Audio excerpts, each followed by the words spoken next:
I'm here today to explain this Nike Tennis Classic Museum Edition, and it's quite a special shoe because we have to explain the concept first, and it's the museum shoe because it's actually supposed to be a shoe, like a retro throwback of now. So the thought of this shoe is actually this shoe, our time actually being in the future, and we are looking back to a shoe that is released in 2012 and how it affected the culture or whatever. I mean, it might not actually affect the culture that much, but it's just the concept of the shoe. So as you can see, the display case is in a beautiful kind of acrylic museum box, and the idea of it is supposed to be like it's being auctioned right now. So this shoe is actually a piece of art. So there's a special knick-knack to this shoe. It's a tier 0 shoe that's going to only be sold at Juices, and 1 out of every 5 will be customized by the CLOT crew. Like, so either myself or some of our other staff have actually followed a certain guideline to customize the shoe in a certain way, and the 1 in 5 shoe will actually be a little bit more special than the other ones. But I mean, I think that the shoe that you can get out of the 4 or 5 chance is actually not bad. So this shoe right here is the one that would be the 4 out of 5, and it comes finished at first by the Nike factories. And you can see right here, all these distress marks are actually from an actual kind of tennis standpoint, tennis point of view, because a tennis player will slide and grind these certain areas of the shoe, which is the first step of the process of the shoe, which is Nike's factories and the creative heads of Nike have completed for us. As you can see on the sole right here, there's already damage and distress and kind of work to it, and like I said, the tennis kind of work to the shoe. So the 4 out of 5 shoe comes in this box, and it actually comes with a piece of charcoal paper. Now this charcoal paper is just charcoal paper. It's quite normal, but it's certified by the CLOT for this Nike Museum Edition shoe. So I'm gonna have to start here and show you how I would personalize these shoes. I mean, there's many ways of what you can do. You can set them on fire, you can paint them, you can do whatever you like to them. Basically, all you will kind of need is this charcoal paper, and you can be a little bit more innovative. We right here have this is used to finish denim, actually, to rock wash the denim. So this kind of gives it an extra kind of element, but I don't expect you guys to all have these rock things at home. So I mean, it's a rock, so you can figure it out. Or you can get a rock and do the same thing.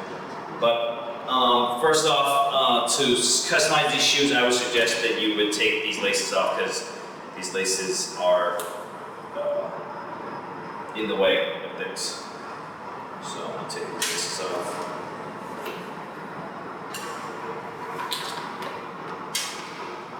Alright, so the laces are off now. And if you were following the EDC method, actually I start from the tongue. So usually what I do with the tongue is I take some of this paper and I would rip off a little bit. Of course, every shoe is a different size. I don't know what size of shoe you wear, but I think enough to just kind of fit inside the palm of your hand is good for this stage. So literally, you just have to apply this paper right here, and just basically start to grind it. You can kind of see. So right now it's really shiny and metallic, and I guess Nike finished it exactly the way that we like, and you just start kind of scratching away at it, and you start scratching away at it, and you start seeing the distress. So the distress kind of comes off. You can go really harder and deeper and take more layers of it off, but everyone has their own kind of style of how they want it to look. So I think the one I like is a little bit more half and half. So I choose my spots to really distress the shoe and really make it kind of look old, destroyed, but still kind of new. With this tongue right here, I think that on the sides, to make it look a little bit more distressed and a little bit more old and vintage, you just kind of have to lightly go on the sides right here. So I think that actually an interesting part is this actual Nike tag right here, and right now it kind of looks a little bit beat up, but to make it kind of look, you just have to put it on and then just drag it off a little bit. So you can have fun with the tongue, you can play different things. it's quite self-explanatory. I think that the next part that I would do on the shoe is actually these sides right here with the eyelets. So what I do is I actually wrap it around the shoe like this. I fold it on the shoe, and I just kind of. This one you got to push a little harder, but I just kind of go in real deep and start trying to get it to fray. And you know, not only do you have to make it on the sides, you have to make sure that these sides right here also get worn out so that they look. See, as you can see, that it already looks a lot better. Looks more worn and vintage. So you just keep doing this around the whole side. The next step that I would go to is actually trying to fix the sides of the shoes. Now, I would hold the shoe like this and kind of really get into it. But be careful not to get into this Nike swoosh right here. So I guess this is the most kind of tedious part of it, whereas the rest of the shoe you can just go at it and have fun. But this part you kind of have to make sure that your sandpaper doesn't cross the Nike line right here. So what I do is I would actually try to trace the outline of this swoosh first, and then go deeper into the shoe after. So that's exactly what I'm going to do right now is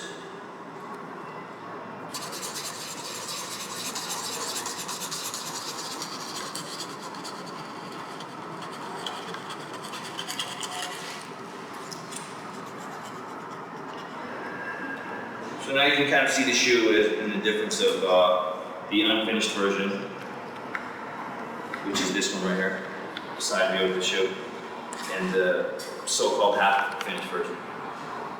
So the next part that I would actually go into is this front heel. And the front heel is easy, just go at it and destroy it. So I've been going. So the metallic finish is actually quite key to the design of this shoe because we can distress the shoe without, you know, losing the whole color, and the parts that actually still stay actually seem quite shiny and new. So it's a real kind of tripped out contrast of old and new, kind of retro-y, because, you know, shiny things always seem like they're new and from the future. So what we should start doing is this area right here. This area with the back heel. So this back heel area is the most hardest part to deal with, I think. Besides using the sandpaper, I think you should try to find another object and destroy it a little bit more. But I'm going to show you what I do with this sandpaper. Is I'm going to get another piece. And basically, this area is very hard to deal with. It's very durable. Nike did a very good job of making this part of the shoe. So the suggestions that I have is actually going around the rims of it, and then on the Nike or the CLOT on the shoe ends. So you can go into this Nike thing right here and just go really deep and choose 2 or 3 spots to just go really, you know, rub it and rub it, rub it, rub it. Keep sanding it down, and you can start to see that the logo starts to fray a little bit. And for this area right here, I suggest you kind of using a fold like this and going underneath this sew line right here and just really digging it out and finding some spots to make it look a little less new and busting the seams a little bit. So this part actually is my favorite part of doing. It's fun, and you can kind of see a good look of what your shoe can look like for yourself. Right here, as you can see on this shoe right here, Nike's already started to do some of the process that we would like them to have, or what the shoe we would like the shoe to look like. So in order to get this kind of effect, basically the same thing as on the sides, just wrap it around it. I think give it a couple kind of scrapes, and see, just with a few scrapes, you can already see that it's already starting to deteriorate and kind of fray. So I like mine really busted and open. So I like to destroy it badly. Other than finishing this side, there's a few key steps that we haven't done yet. Is making these two eyelet sides looking more beat up and vintage. So the thing that we use here is this denim rock wash. And like I said before, I don't think that all of you have this, but you can find rock on the street, and I'm sure you can get the same result. Right now you can see that these eyelet holes are quite shiny and new. Doesn't look used, doesn't look vintage. Suggest you get a rock. Hold this, wash your hands, keep your gloves on, and just scrape the rock on it,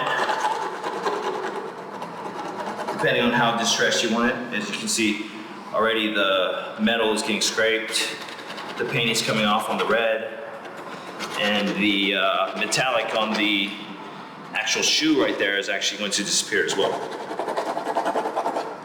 So you can see the difference right now. I mean, a rock and an unrocked one. As you see, this shoe is, it's aesthetically it's nice. There's a message to it, but this is actually more customized and hand detailed.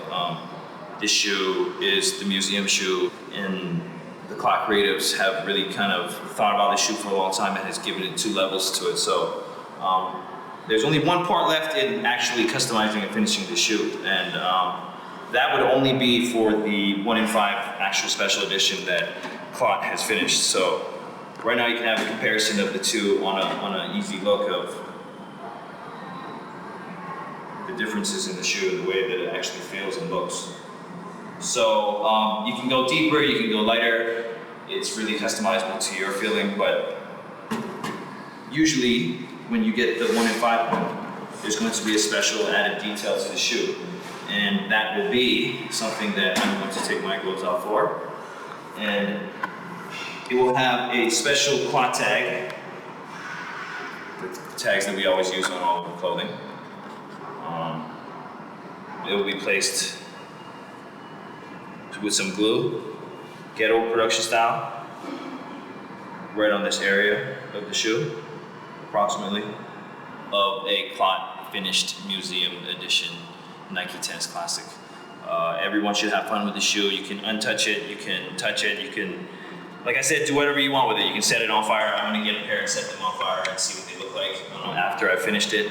So, have fun, and congratulations to the people that actually got the 1 in 5, because I actually spent a lot of time finishing a lot of shoes as well. So you can check online for the numbers and see what number I am and see if the one that you got that was finished by me or who was finished for. Love to the people that support us. Nike Tennis Classic Museum Edition CLOT Juice, February 22nd, 2012. Enjoy.